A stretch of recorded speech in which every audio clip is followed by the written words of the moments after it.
Abjad Aram. Abjad Aram atau Abjad Aramaik adalah aksara yang dipakai dalam bahasa Aram, oleh masyarakat Aram, yang tinggal di daerah sekitar Syria sekarang dan Mesopotamia. Aksara ini digunakan sekitar abad ke-10 SM. Dari aksara ini menurunkan aksara Arab dan aksara Brahmi. Aksara ini memiliki sifat alfabetis dan terdiri dari 22 konsonan. Aksara Nusantara. Aksara Nusantara merupakan beragam aksara atau tulisan yang digunakan di Nusantara untuk secara khusus menuliskan bahasa daerah tertentu. Istilah aksara Nusantara juga bisa digunakan untuk merangkum aksara-aksara yang digunakan dan berkembang di Kepulauan Filipina. Hampir semua aksara daerah di Filipina merupakan turunan aksara Kawi, aksara Jawa kuno. Aksara-aksara ini meliputi aksara Baybayin, aksara Takbanwa, aksara Buhit, aksara Hanuno, dan aksara Kapampangan. Sedangkan aksara Eskaya merupakan hasil budaya asli bangsa Filipina. Beberapa aksara daerah dinamai menurut susunan huruf-hurufnya atau menurut nama abecedarium aksara tersebut. Demikianlah maka aksara Jawa Baru dan aksara Bali disebut aksara Hanacaraka, sedangkan aksara Renjang, aksara Kerinci, aksara Lampung, dan aksara Sunda Baku disebut juga aksara Kaganga mengikuti abecedarium aksara Palawa, KH Gaganga. Sejarah. Sejauh fakta yang ada, pendapat itu tidak disertai penjelasan tuntas hingga pada suatu waktu seorang ahli epigrafi yang berkebangsaan Perancis bernama Louis Charles Damais, L951-55, yang menyatakan bahwa hipotesis para ahli tersebut belum benar-benar menegaskan dari mana dan bagaimana awal kehadiran serta mengalirnya arus kebudayaan India ke Nusantara kecuali diperkirakan tidak hanya berasal dari satu tempat saja, tetapi juga dari berbagai tempat lainnya.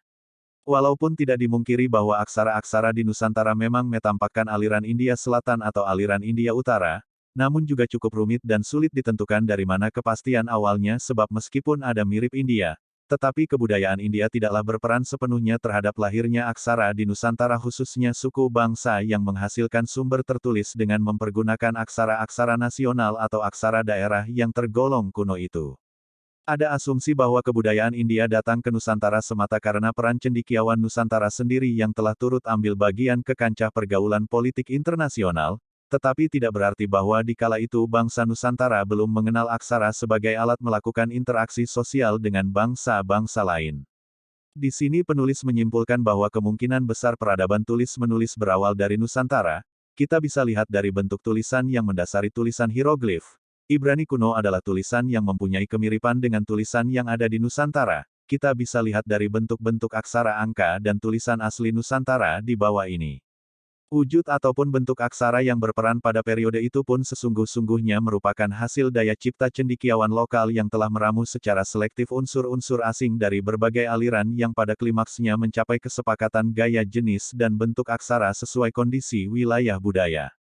Saat berlangsungnya proses inovasi, masyarakat Nusantara telah mencapai kondisi siap mental, karena itu tatkala inovasi asing luar tiba, khususnya dari India, masyarakat Nusantara segera dapat mencerna dan menyesuaikan diri tentu dengan melalui pengetahuan dan pengalaman kebudayaan setempat. Damais 1952-1955. Tetapi sarjana Belanda lebih menyukai istilah prenagari, Damais 1995, Sediawati 1978. Jenis aksara inilah yang kemudian berkembang di Asia Tenggara walaupun hanya terbatas atau terpatri, untuk menulis teks-teks keagamaan pada media tablet, meterai atau stupika yang dibuat dari tanah liat bakar atau terakota, atau dijemur dan dikeringkan matahari. Objek tekstual jenis ini hampir dipastikan tidak atau jarang disertai unsur pertanggalan, karenanya sulit ditentukan periodenya secara tepat. Namun melalui analisis paleografis yakni perbandingan kemiripan tipe, gaya, bentuk aksara dari zaman ke zaman, maka khusus aksara pada tablet, meterai atau stupika yang ditemukan di Asia Tenggara diperkirakan dari sekitar abad pertama sampai ketiga Masehi. Di Nusantara benda-benda seperti ini ditemukan di Sumatera, Jawa dan Bali dengan menggunakan bahasa Sanskerta. Aksara yang kemudian lebih populer di Nusantara adalah aksara dari dinasti Pallava India Selatan, selanjutnya disebut aksara Pallawa, saja juga memiliki kecenderungan tidak menyertakan unsur pertanggalan, dijumpai pada prasasti 7 Yupat Tugu peringatan kurban Kerajaan Kutai, Kalimantan Timur, yang dianggap dari tahun 400 Masehi dan sejumlah prasasti dari Kerajaan Tarumanagara, Jawa Barat tahun 450 Masehi. Tahun tersebut harus direvisi dan dikoreksi karena para sejarawan telah salah kaprah menghitung awal tahun Saka dimulai pada tahun 78 Masehi, sehingga hilang sejarah Indonesia sebelum tahun itu. Kedua kerajaan yang cukup jauh letaknya sama-sama menggunakan aksara Palawa Granta dan bahasa Sanskerta dengan gaya khas inovasinya. Prasasti-prasasti masa Tarumanagara dipahatkan pada batu alam. Khusus prasasti Ciaruten dan Muara Cianten, Kampung Muara, di tepi Sungai Cisadane dan Cibungbulang, Bogor, Jawa Barat, disusun dan ditata dengan metrum, sloka, Sanskerta, ada juga yang berpahatkan pilin, umbi-umbian dan sulur-suluran. Beberapa sarjana menyebut pahatan pilin, umbi, dan sulur-suluran itu sebagai bentuk aksara khusus yang disebut crew letters, conch shell script atau aksara Sangha. Sejauh mana kebenarannya, yang jelas pilin, pilin ganda ataupun sulur-suluran, merupakan citra gaya seni geometris yang paling tua dikenal manusia di bumi Nusantara, sebelum dikenal aksara Jafar 1978. Ragam hias yang kemudian lebih banyak ditemukan sebagai karya asli pribumi khususnya berkembang di beberapa daerah di Sulawesi. Karakter-karakter yang memiliki keistimewaan sebagai hasil daya cipta setempat yang telah sangat tua yang dikembangkan di alam dan lingkungan kebudayaan yang didasari kemapanan kreativitas dan berkembang sesuai kondisinya. Ciri perkembangan inilah yang kemudian menjadi rumit sebab setiap individu atau kelompok masyarakat dari suatu lingkungan kebudayaan memiliki konsep-konsep untuk mengembangkan gaya dan bentuk aksara selanjutnya melahirkan tipe-tipe khas pendukung budaya. Pada dasarnya aksara yang berkembang di Nusantara secara visual khususnya pada periode klasik secara umum terdiri dari 33 dasar ucapan. Sejak awal kehadirannya aksara-aksara di kawasan Asia Tenggara hadir berkembang pada periode-periode yang hampir sama menunjukkan adanya kemiripan berlangsung hingga abad ke-8 Masehi. Meskipun dalam beberapa hal masih memperlihatkan pengaruh Palawa seperti gaya aksara masa sesudahnya yang oleh Bucari disebut aksara pasca Palawa, namun hampir di setiap wilayah Asia Tenggara daratan dan kepulauan Nusantara, Dwipantara, sekurang-kurangnya abad ke-8 Masehi telah berkembang aksara yang pada prinsipnya sama tetapi memiliki corak-corak khusus tersendiri.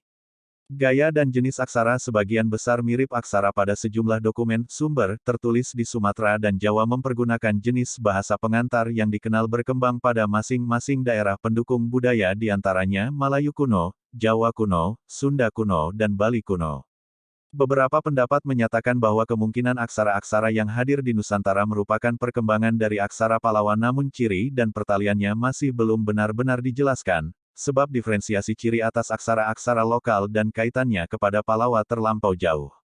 Batas antara gaya aksara yang satu, lebih tua, dengan yang hadir kemudian sulit ditentukan, kemungkinan keduanya berkembang secara hampir bersamaan. Atau gaya yang telah ada kemungkinan tersilih oleh kehadiran gaya dan jenis aksara yang baru, peralihan dan pergantian sesuai perkembangan zaman seperti yang terjadi dengan munculnya aksara Pegon dan Latin. Yang baru telah berkembang lebih meluas sedangkan yang lama berkembang secara lokal saja. Perbedaan tersebut tampak seperti yang kemudian berkembang sebagai aksara Jawa Tengahan atau baru, terdiri 20 aksara, Ho, No, Ko, Roko. Ha, Naka, Raka. Data, Sa, Wa, La. Pa, Da, Ja, Ya, Nya. Ma, Ga, Ba, Ta, Nga. Kemudian aksara Sunda yang kerap disebut kakarakan dengan bunyi yang hampir sama tetapi terdiri dari 18 aksara. Ha, Naka, Raka. Data, Sa, Wa, La. Pa, Ja, Ya, Nya. Ma, Ga, Ba, Nga. Kuatnya ciri pribumi yang menjadi ciri aksara di Nusantara adalah untuk mengatasi kesulitan tatkala penyesuaikan sistem fonetik bunyi, bahasa-bahasa Nusantara dalam mengalihaksarakan bunyi pepet, pepat dan hiatus bunyi peralihan di antara dua monoftong berdampingan dan membentuk dua suku berurutan tanpa jeda atau konsonan antara seperti sia, sya, sya. Dua, semua unsur bunyi tersebut hanya dikenal di dalam kosakata bahasa-bahasa daerah di Nusantara, Jawa, Sunda, Bali, Sumatera, atau Malayu, yang tidak dikenal dalam kosakata bahasa ataupun aksara pengaruh dari India. Ketiadaan inilah yang justru membedakan antara aksara Nusantara dan India, tanda-tanda bunyi sepenuhnya milik, mutlak, masyarakat Nusantara dan tentu saja harus dicantumkan ke bentuk aksara. Pada sejumlah naskah sumber tertulis dari masa lebih tua yang umumnya menggunakan bahasa Sanskerta, kesulitan itu tidaklah terasa benar karena tidak mengenal tanda-tanda bunyi seperti itu sehingga dirasa tidak perlu mencantumkannya, kecuali tanda-tanda diakritis. Mengatasi kesulitan itu sedapat-dapatnya tidak menuliskan pepat pada akhir suku kata pertama pada pokok kata, melainkan konsonan permulaan suku kata itu dirangkap dengan konsonan permulaan dari suku kata kedua seperti demakan, wedihan, sikebo, imah, wes, wekas, kedungpluk dan seterusnya. Meskipun diakui Sang Citraleka, penulis prasasti tidaklah selalu konsekuen pada suku kata yang sulit atau tidak mungkin dirangkap, maka tanda pepat di sini diganti menjadi bunyi a, seperti suket-sukat, mangagem-mangagam, mapekan-mapekan dan seterusnya. Bucari, 1958. Perubahan aksara Palawa kolom paling kiri, menjadi sejumlah aksara Nusantara. Kolom ke-8 adalah aksara Jawa Baru, Hanacaraka, kolom ke-9 adalah aksara Bali, dan kolom paling kanan adalah aksara Bugis Lontara. Aksara Brahmi. Aksara Brahmi berkembang menjadi berbagai jenis aksara, yang biasanya dibagi menjadi aksara khas India Utara yang lebih bersudut dan aksara India Selatan yang lebih bulat. Setelah sekian lama, beberapa aksara menjadi dihubungkan dengan bahasa-bahasa tertentu.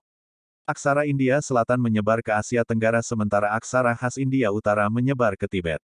Sekarang keturunan aksara Brahmi digunakan di India, Sri Lanka, Nepal, Bhutan, Tibet, Burma, Thailand, Laos, dan beberapa enklave tersebar di Indonesia, Cina, Vietnam, dan Filipina. Sebagai aksara penyandang teks-teks Buddhis, aksara Brahmik juga digunakan untuk keperluan religius di RRT, Korea, Jepang, dan Vietnam. Meski dianggap kontroversial, dikatakan bahwa aksara Hangul di Korea konon berdasarkan aksara Brahmik pula, menurut hipotesis aksara Pakspa. Begitu pula aksara Kana di Jepang urutan aksara dan prinsipnya berdasarkan aksara Sidam yang merupakan keturunan aksara Brahmi. Tetartarus. Aksara Nagari. Aksara Nagari atau aksara Pranagari adalah aksara yang digunakan untuk menuliskan bahasa Sanskerta dan bahasa Prakerta di daerah India bagian utara dan tengah pada sekira abad 8-13 m. Sebagian ahli paleografi menyebut aksara Nagari dengan nama aksara Sidam. Aksara Sidam merupakan saudara varian aksara Nagari yang berkembang di luar India, yaitu di Cina, Korea, dan Jepang. Nama. Ada yang berpendapat bahwa kata Nagari berasal dari kata Nagara, sebutan untuk kota Pataliputra Putna, ibu kota Bihar di India. Ada juga yang berpendapat bahwa kata Nagari berasal dari kata Nagarakas, komunitas pedagang karena aksara ini cukup populer di antara para pedagang.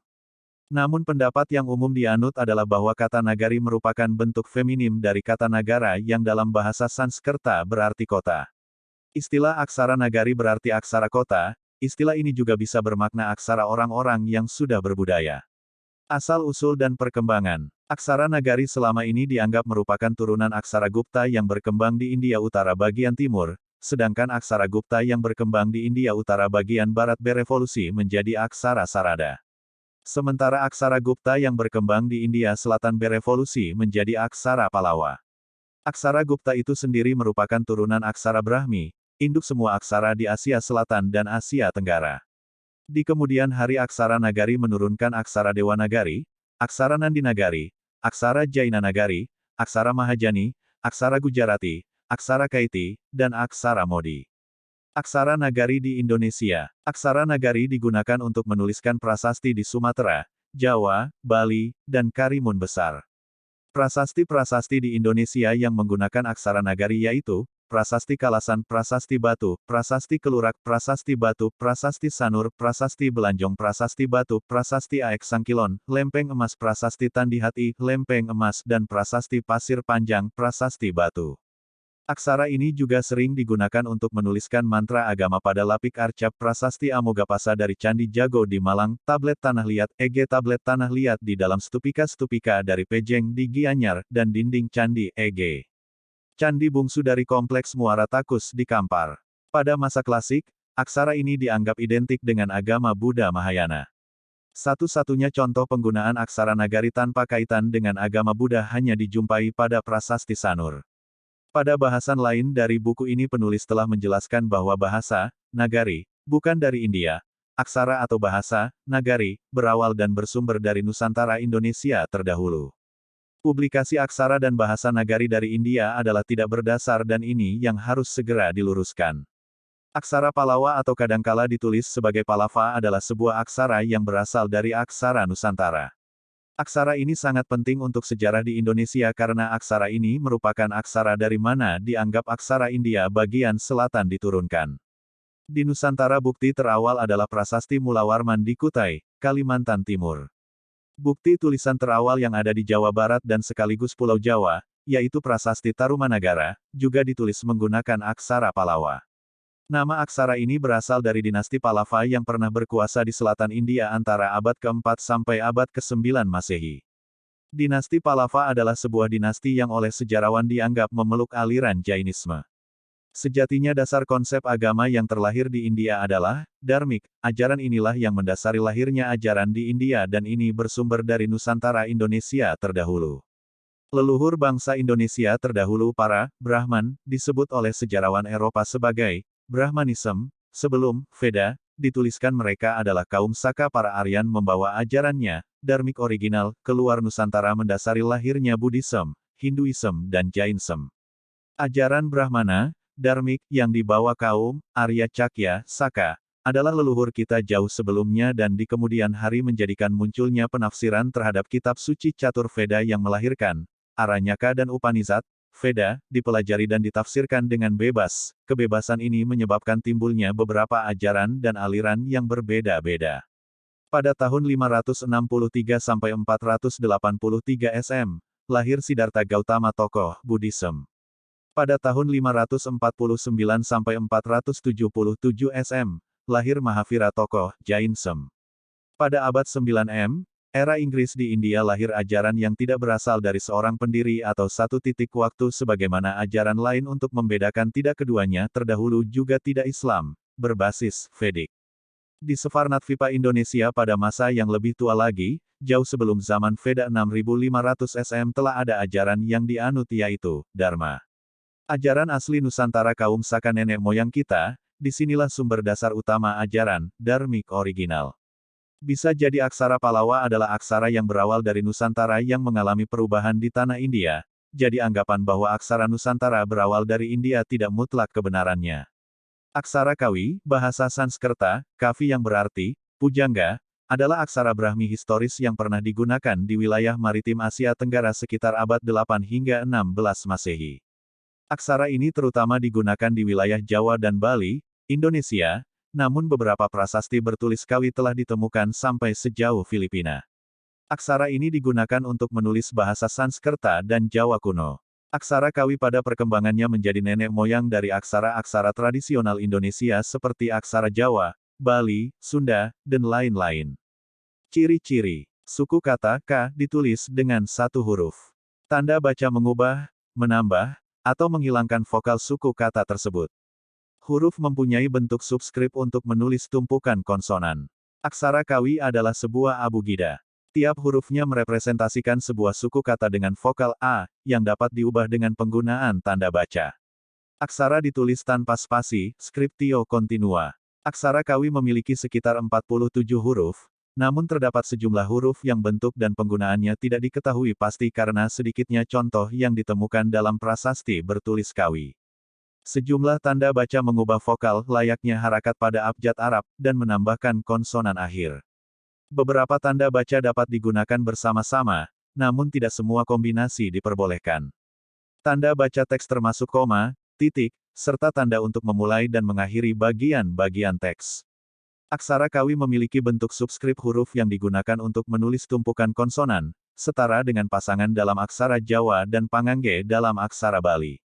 Namun beberapa inskripsi aksara Kawi tidak menggunakan pasangan dalam penulisannya, seperti prasasti pada Candi Suku Ngargoyoso, Karanganyar, Jawa Tengah.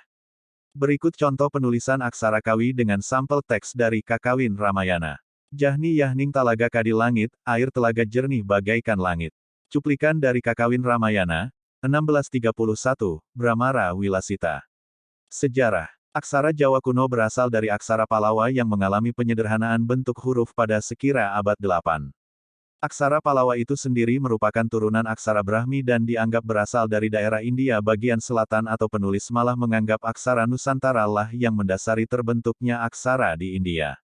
Aksara Palawa menjadi induk semua aksara daerah di Asia Tenggara, e.g.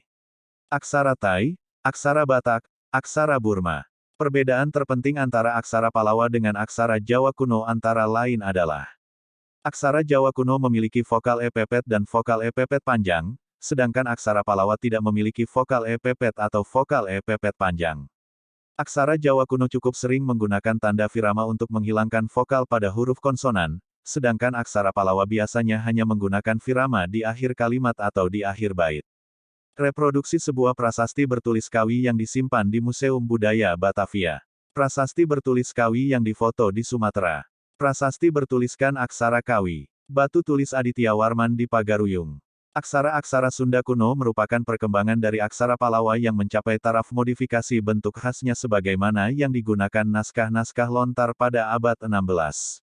Sejarah. Penggunaan aksara Sunda kuno dalam bentuk paling awal antara lain dijumpai pada prasasti-prasasti yang terdapat di Astana Gede, Kecamatan Kawali, Kabupaten Ciamis, dan prasasti kebantenan yang terdapat di Kecamatan Jatiasih, Kota Bekasi. Eds. Eka Jati mengungkapkan bahwa keberadaan aksara Sunda kuno sudah begitu lama tergeser karena adanya ekspansi kerajaan Mataram Islam ke wilayah Priangan kecuali Cirebon dan Banten.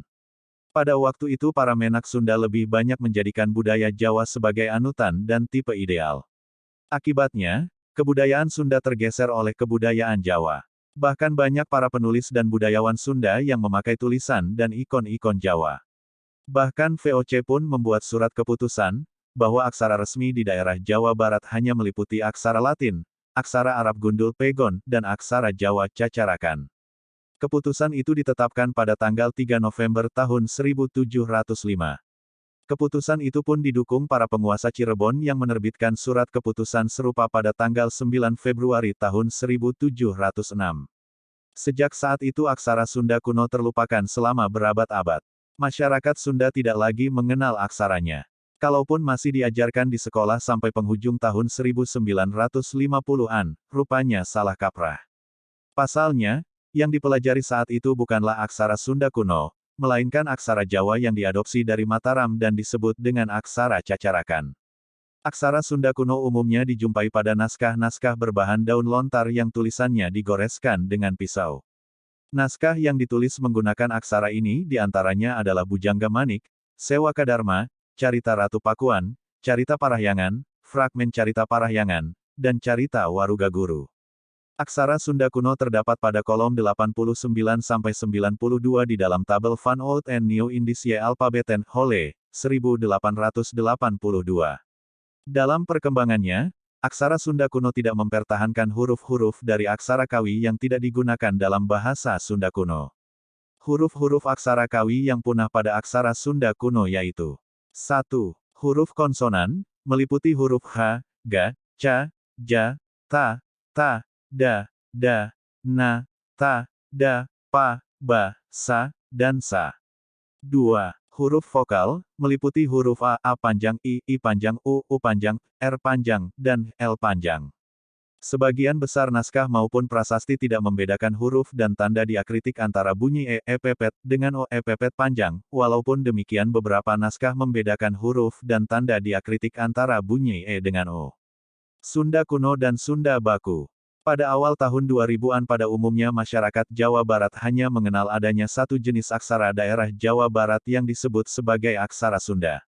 Namun demikian perlu diperhatikan bahwa setidaknya ada 4 jenis aksara yang menyandang nama aksara Sunda, yaitu aksara Sunda kuno, aksara Sunda Cacarakan, aksara Sunda Pegon, dan aksara Sunda baku. Dari 4 jenis aksara Sunda ini, aksara Sunda kuno dan aksara Sunda baku dapat disebut serupa tetapi tak sama. Aksara Sunda baku merupakan modifikasi aksara Sunda kuno yang telah disesuaikan sedemikian rupa sehingga dapat digunakan untuk menuliskan bahasa Sunda kontemporer. Modifikasi tersebut meliputi penambahan huruf misalnya huruf Fa dan Fa, pengurangan huruf misalnya huruf Re pepet dan Le pepet, dan perubahan bentuk huruf misalnya huruf Na dan Ma. Perbandingan bentuk huruf antara aksara Jawa kuno, aksara Sunda kuno, dan aksara Sunda baku. Faksimile halaman pertama naskah Carita Warugaguru yang ditemukan di Kabupaten Galuh. Aksara Buddha, sebuah naskah lontar dalam aksara Buddha. Aksara Buddha atau aksara gunung adalah sejenis hanacaraka yang arhais. Aksara ini dahulu digunakan di Pulau Jawa. Jenis aksara ini dinamakan aksara Buddha karena dianggap berasal dari zaman pra-Islam yang dalam bahasa Jawa disebut sebagai zaman Buddha. Kata Buddha tidak berdasarkan kata Buddha. Maksud Buddha di sini bukan ajaran Buddha yang terlahir di India dengan tokoh Siddhartha Gautama. Naskah-naskah yang berisikan tulisan menggunakan aksara Buddha biasa ditemukan di daerah pegunungan.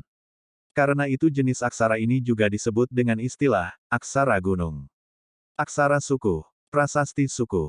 Aksara suku adalah aksara Jawa kuno, Kawi, yang terdapat di Candi Suku. Aksara ini sangat unik di zamannya di mana tidak menggunakan huruf gantung dalam sistem penulisannya, hanya menggunakan sandangan, tanda baca, dalam menuliskan inskripsi.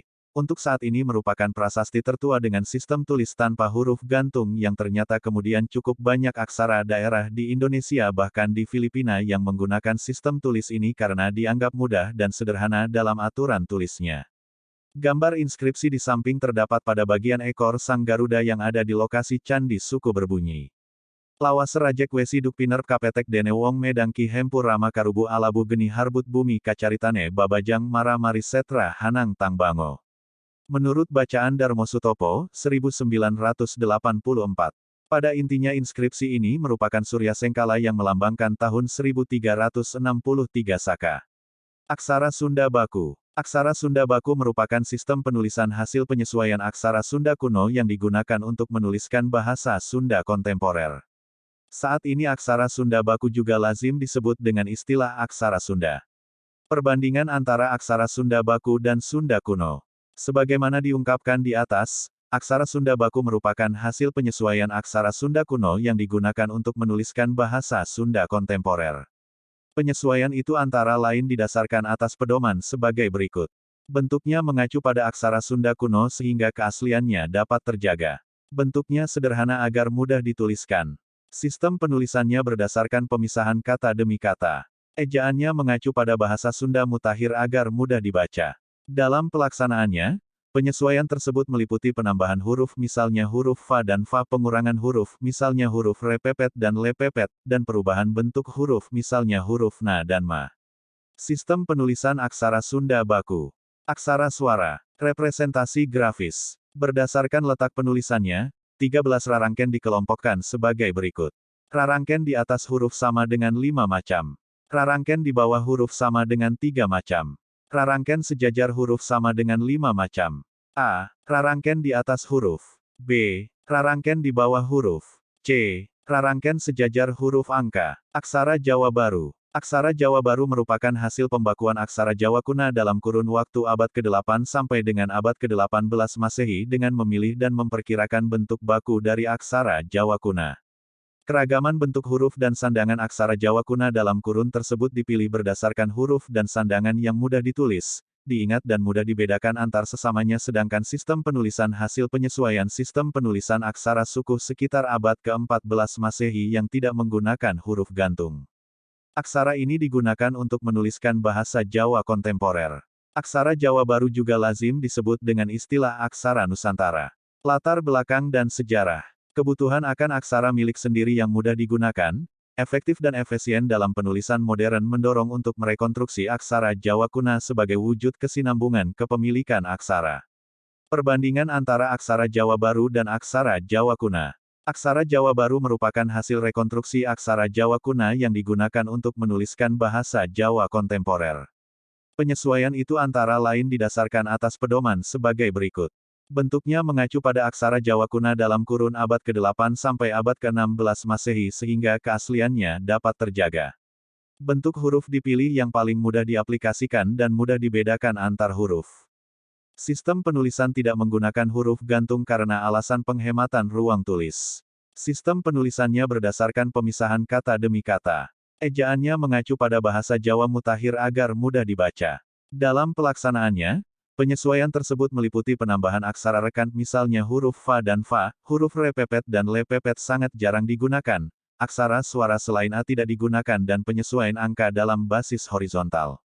Sistem penulisan aksara Jawa Baru. Tulisan tangan aksara Nusantara, Deklarasi Dunia akan Hak Asasi Manusia.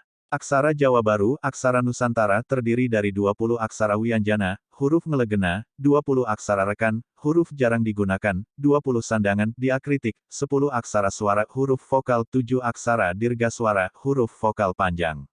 Aksara Jawa Baru, aksara Nusantara memperbolehkan 3 sistem penulisan yaitu 1. Sistem tulis abjad dengan diakritik, di mana seluruh huruf dalam aksara Jawa Baru aksara Nusantara adalah konsonan dan akan berbunyi saat diberikan sandangan, tarung untuk bunyi A, wulu untuk bunyi I, suku untuk bunyi U, taling tarung untuk bunyi O, pepet untuk bunyi E dan taling untuk bunyi E dan sandangan lainnya. 2. Sistem tulis Brahmi, di mana seluruh huruf aksara Jawa Baru, aksara Nusantara telah melekat bunyi vokal A dan menggunakan sandangan untuk mengubah bunyi seperti wulu untuk bunyi I, suku untuk bunyi U, taling tarung untuk bunyi O, pepet untuk bunyi E, taling untuk bunyi E, tudung untuk menghilangkan bunyi A pada huruf, dan sandangan lainnya.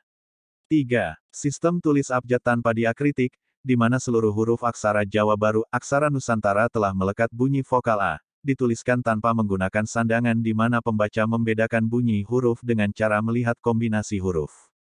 Aksara suara. Aksara Jawa Baru, aksara Nusantara memperlakukan aksara suara, huruf vokal, layaknya sebagai huruf yang melekat bunyi A, sehingga untuk mengubah bunyi membutuhkan sandangan.